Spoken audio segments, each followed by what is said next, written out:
Il nous a appelé pour une réunion pédagogique parce que nous connaissons beaucoup de choses, mais il y a des fois on est dans des erreurs. Nous drainons beaucoup de foules. Nous avons, par exemple, nous, on a plus de 5000 églises qu'on est en train de gérer là. Et il y a des plateformes, il y a des ONG qui sont derrière nous. Alors, nous sommes à une période électorale où on ne peut pas tout dire à la télé, on ne peut pas tout faire à la télé. Parce qu'il nous a informé, par exemple, la campagne commence le 19. S'il y a des candidats dans nos églises, on ne peut pas faire parler des candidats avant le 19 pour qu'ils viennent leur donner leur numéro, faire ceci. Ils attendent tout le monde parce qu'ils sont là pour équilibrer et donner la part à tout le monde en équitabilité. Donc moi, je crois qu'il n'y a pas d'avantage. Des gens qui ont des avantages et ceux qui n'ont pas. Donc la communication doit être faite en ordre.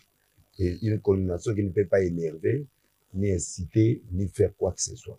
Donc, il nous a donné une leçon pédagogique par rapport aux lois et à leur mission. C'est dans la suite des consultations que nous menons. Et nous sommes ici à Kinshasa, mais les autres hauts conseillers sont en déploiement, ils sont partout à travers le pays pour faire la même chose. Donc, nous devons consulter toutes les couches de la société pour appeler un seul message, c'est l'unité, c'est le respect de la loi, c'est la responsabilité et c'est la cohésion nationale. Nous sommes dans une période de post-électorale. C'est une compétition politique pour l'exercice du pouvoir de gouverner. Et notre devoir, en tant que prédicateur, c'est de faire que ces devoirs civiques puissent se passer dans la quiétude, dans le calme.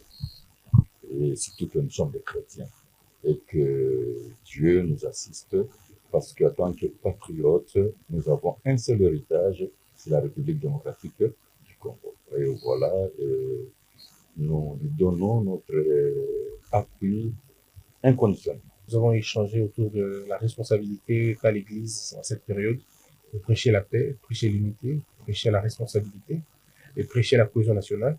Et il a été pour moi une personne de très grande culture et d'une ouverture assez profonde. Et nous avons essayé de parler de toutes ces choses-là.